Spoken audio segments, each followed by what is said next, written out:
Assalamualaikum. Apa khabar semua? Okey, hari ni video kita kali ini kita nak jelaskan kalau tuan-puan lihat kita punya video sebelum ni tentang soil test. Kali ni kita nak jelaskan dia punya macam mana dia punya report soil test tu.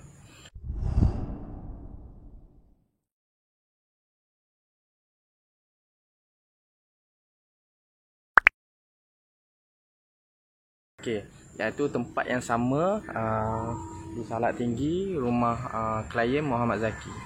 Okey, di tangan saya ini mempunyai report tentang soil test. Biasanya soil test dia akan mereka akan keluarkan nama klien, lepas tu cadangan, maksudnya tajuk projek tu sendiri, dan kemudian dia akan beritahu lah soil innovation report. Lepas tu dengan nama klien dan nama kontraktor dekat sisi bawah ni. Okey. Apa itu report? Okey, report ni daripada kita buat soil test tu, daripada situ kita akan tahu itu tanah keras ke tanah lembut ke, berapa kaki dalam baru kita tahu tanah tu keras. Daripada situ baru kita tahu nak guna piling ke tak guna ke, dan daripada design tu sendiri kita boleh daripada soil test tu sendiri kita boleh buat design.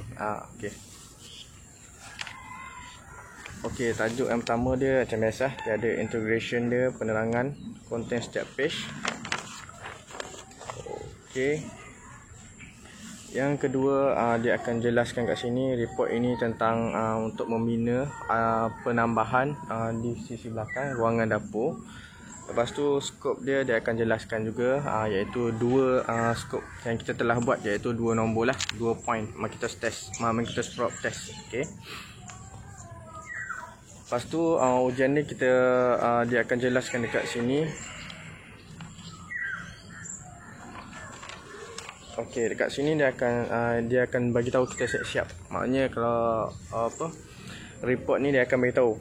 Okey, 02 adalah very soft, 2 ke 4 adalah soft, 4 ke 8 medium, 8 ke 15 ada stiffy dan very stiffy, sampailah over 30 adalah hard. Lepas tu dia akan ada beza lah kat sini JKR. Maknanya kita punya spek kita punya buat soil test ni adalah standard kita punya Jabatan Kerja Raya Malaysia.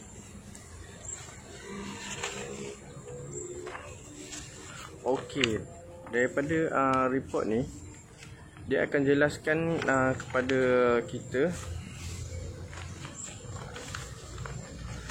dia punya draft. Kalau tuan-puan tengok draft kat sini ada draft dia turun.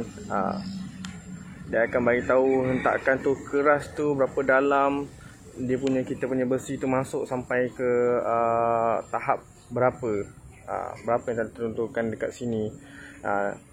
Kedalaman dia berapa, 400 kat sini, 4.2 meter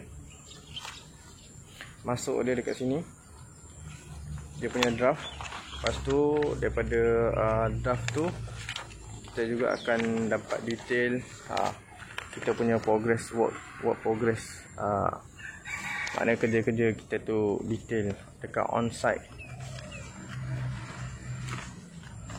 Okey, kenapa kena ada report test ni? Okey, kebanyakannya macam sekarang ni dekat sisi kat tanah yang kita nak buat renovation ini. Kalau dasar pandangan kasar kita akan nampak dia tanah yang orang kata keras. Tak ada maknanya tiada tanah lembut, tanah paya. Jadi sebagai macam bersih syarikat usaha tu sendiri, kita tetap akan melakukan untuk soil test ni juga. Dan apabila melakukan soil test itu sendiri, barulah kita akan tahu berapa dia lembut atau keras. Macam sekarang ni tuan-puan tengok dekat sini kedalaman 2.1 sampai ke daripada kosong sampai ke 3.0 meter adalah tanah lembut. Maknanya kalau kita just correct 1 meter bersamaan dengan lebih kurang kepada 3 kaki. Kalau dah 3 meter lebih kurang kepada dalam 9 kaki ke 9 kaki setengah begitulah. Jadi kalau kita buat untuk korek pad footing untuk kedalaman biasa, mungkin kita akan korek dalam 1,5 meter. Jadi 2,5 meter tu 2 meter baki tu adalah tanah lembut. Jadi kalau contoh kita tak tahu, mungkin dia akan mendatangkan crack atau kerosakan pada structure bila macam tanah tu sendiri turun. Sebab soil innovation soil test ni sendiri tidak menunjukkan draft yang baik. Kalau tengok pada soil test yang kedua pun still sama, maksudnya lembut sampai kedalaman 3 meter. Macam mana kita nak mudah untuk bacaan kita punya draft ni, berbalik kepada yang kita punya report yang asal awalan tadi. Okey, report awalan ni daripada sinilah draft ni dia akan tunjukkan 0.2 very soft, 2 ke 4 soft, 4 ke 8 medium.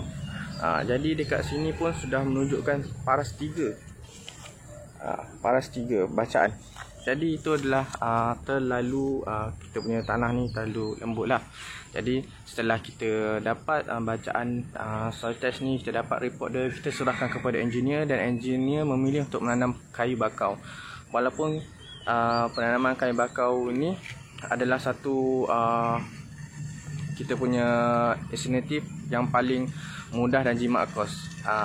Jadi kita telah jelaskan kepada owner dan kita telah serahkan juga kita punya report soil test ni kepada klien kita sebagai rujukan untuk beliau sendiri. Okay, itu sedikit sebanyak penerangan saya tentang laporan soil test ini. Okey, moga siapa-siapa yang nak buat pembinaan rumah atau renovation, bolehlah buat soil test dulu untuk mendapat ketahuan kekuatan tanah yang kita nak membina sesuatu tempat itu sendiri, supaya ia tidak mendatangkan kerosakan pada structure di masa yang akan datang. Okey, terima kasih. Itu sahaja daripada saya, Muhammad Firdaus. Semoga bermanfaat untuk anda yang melihat. Terima kasih. Assalamualaikum.